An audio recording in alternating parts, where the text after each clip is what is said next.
My grandfather had an axe hanging on the wall of his shop that I do not think he ever threw away.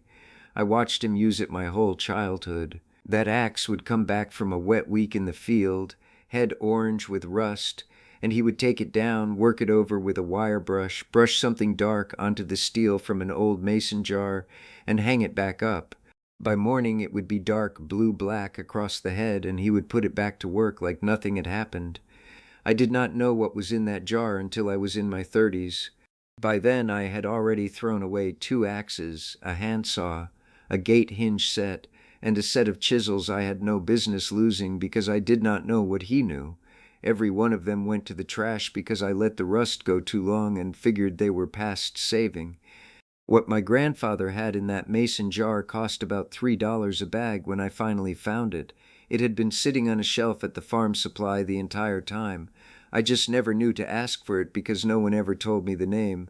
Today I am going to tell you the name, and I am going to show you exactly how to use it on every rusted piece of iron you have in your shed, your barn, and under your truck. If you are new here, welcome to the Homestead Grandpa. I put out a new video every week on doing things the right way, the old way, and the cheap way. Hit that subscribe button right now so you do not miss a single one. I am glad you are here. Now, let us talk about rust. Number 1, understand what rust actually is, because most people are fighting it wrong. Rust is not a stain. It is not dirt. It is not something that sits on top of your metal the way mud sits on a boot. Rust is your iron changing its form. When iron meets water and air together, it slowly reacts and becomes a different compound entirely. The metal itself loses its tight, hard structure and turns into a soft, crumbly material that keeps spreading on its own. The rust you can see is always feeding the rust you cannot see yet. Left alone, it does not slow down. It does not stop. It moves outward and inward at the same time, and eventually the tool gives way entirely. Most people fight rust by trying to stop it from the outside. They sand it down, paint over it, hit it with a spray can from the hardware store, and hope for the best. The spray can might hold for a season, but underneath, if any rust is still alive, and it usually is, it keeps working. Next spring you see it bubbling up through the paint in new spots, and you do the whole job over again. The hardware store is very happy for you to do this every spring. What my grandfather knew, and what the blacksmiths and the old leather tanners knew before him, is that you do not have to stop rust from the outside. You can change what rust is. You can convert it, turn it into a completely different compound that is hard, stable, and actually protects the metal underneath instead of eating it. That is not a sales pitch. That is chemistry that has been written down in books since 1813. The French chemist who first described it, the conservation labs that restore iron artifacts in museums, and the military that tested it all came to the same conclusion. 200 years of documentation. The old farmers just never called it by the scientific name. The rule on this place has always been simple. Understand what you are fighting before you fight it, or you will be fighting it the rest of your life. Number 2, the powder. What it is, what it does, and what it costs. There is a substance called tannic acid, sometimes called tannin. It is the same thing that makes a cup of strong black tea taste dry on your tongue. The same thing in oak bark that old leather tanners used for centuries to turn raw hide into shoe leather. That is where the word tanning comes from. It is in grape skins, pomegranate rind, and the bark of every oak tree you have walked past your whole life. When tannin meets rust, the two of them react with each other and convert into a brand new compound, a dark blue-black coating that bonds directly to the metal underneath. Hard, stable, no longer eating the iron the way rust was. The rust does not just stop, the rust becomes the protection. The same material destroying your axe head becomes the seal that keeps it. The people who restore iron artifacts in museums and intend to keep them for centuries publish this as their standard method. Museum people use it on 1,000-year-old iron. It is the same dark, near-black finish on antique ironwork that has lasted 300 years on somebody's porch.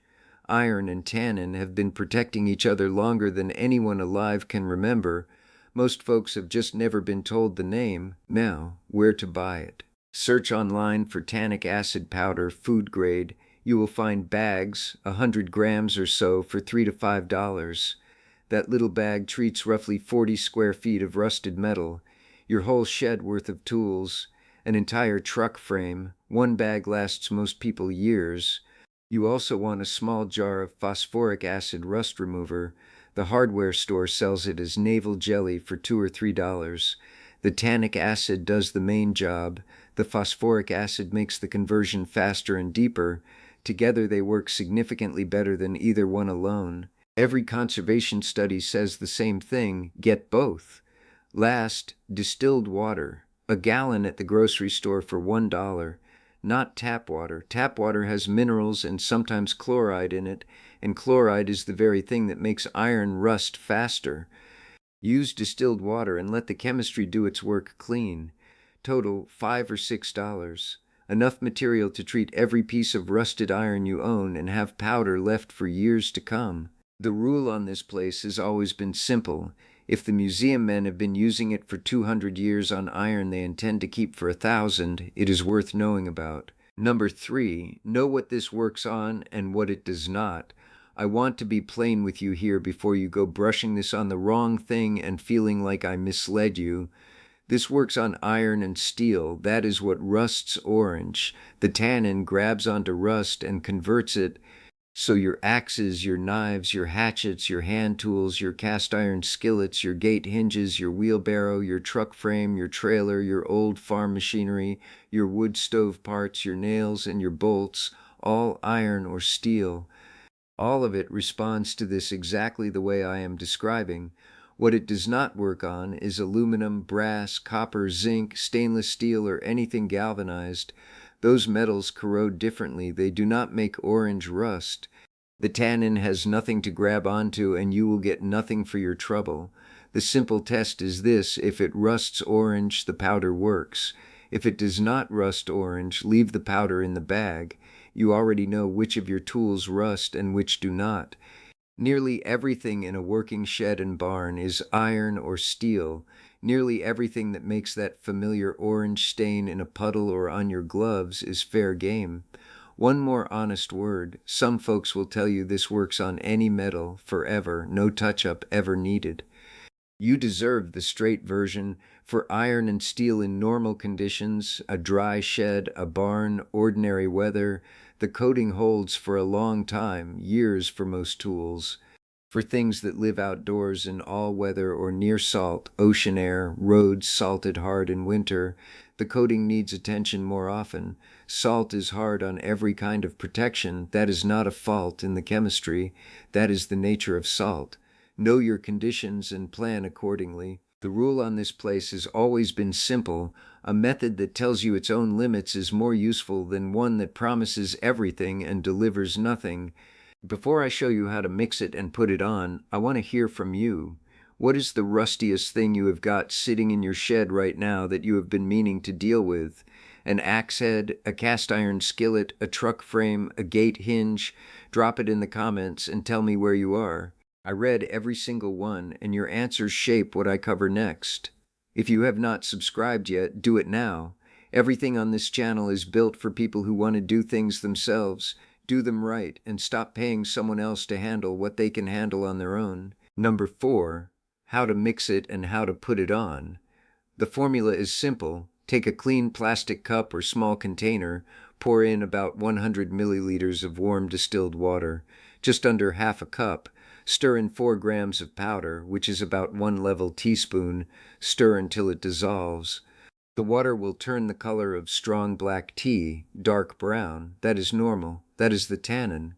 Then stir in about 1 teaspoon of navel jelly. That is your formula, the same one the museum books describe.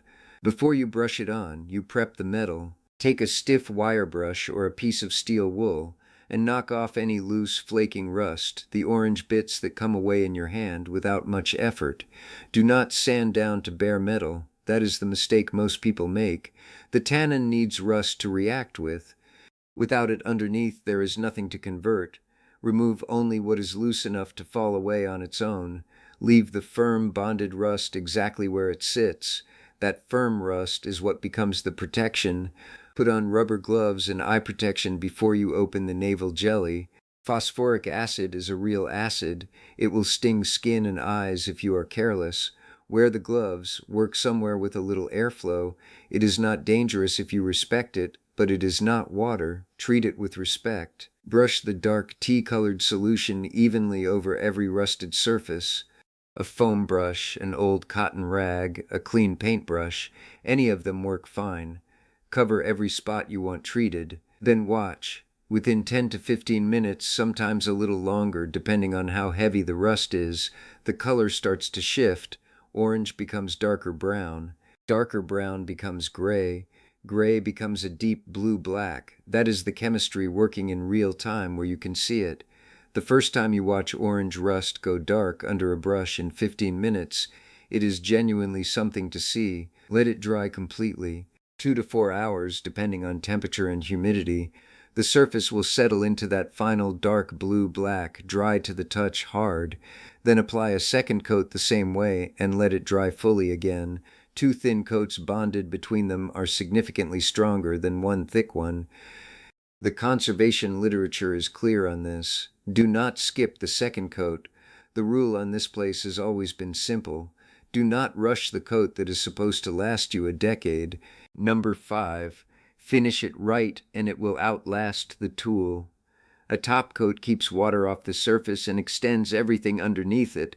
Which top coat depends on what you are treating. For hand tools, axes, knives, hatchets, chisels, handsaws, rub on a light coat of boiled linseed oil or rub in melted beeswax. Either one works. Wipe off the excess so you are not left with a tacky surface. Let it sit for a few hours. That is your weather barrier. For a truck frame, trailer, or anything underneath a vehicle, taking road spray, a rubberized undercoating spray over the treated surface, a few dollars a can at any auto parts store. It goes right on top and seals it from below. For cast iron cookware, a skillet, a Dutch oven, a griddle, you reseason it the same way you always would. Thin coat of oil, 350-degree oven, let it cure. Most people find their cast iron holds a better season after treatment than it did before, because there is no more loose rust working against the oil. Now, how long does it last? For tools that live in a shed or barn in normal weather, years. The coating is hard and bonded. Your axe head stays dark. The wheelbarrow does not start eating itself again the next spring. The gate hinge holds and moves easy. For tools that see heavy use or spend all their time outdoors, once a season you do a small touch-up, 20 minutes. A wire brush on any spots that have dulled, same coat of solution, let it dry, once a year from the same $3 bag you bought years ago. The rule on this place has always been simple. 20 minutes once a year from a $3 bag is a better deal than a new tool every 3 years. Here is everything in one place. Rust is your iron changing its form, and painting over it is not fixing it. A powder, $3 a bag, plain bag on a shelf, converts the rust itself into a hard blue-black coating bonded to the metal. It works on iron and steel, which is nearly everything in your shed and barn that rusts orange. The formula is 1 teaspoon of powder dissolved in half a cup of distilled water with 1 teaspoon of navel jelly, brushed onto prepped rust in 2 coats. The top coat, linseed oil for hand tools, beeswax for cast iron, rubberized undercoating for vehicle frames, seals it against weather. 1 touch-up a year, 20 minutes, from the same bag. The hardware store sells the same chemistry in a branded jar for $15 to $30. The plain bag with the long name on it has been on the shelf the whole time. Nobody told you because there is no money in telling you. A $3 bag that lasts years does not sell well next to a $15 bottle you buy every spring. Now go find the rustiest tool you own and start there. The axe that came back from the field damp, the cast iron skillet on the high shelf, the gate hinge that has been stiff since last fall.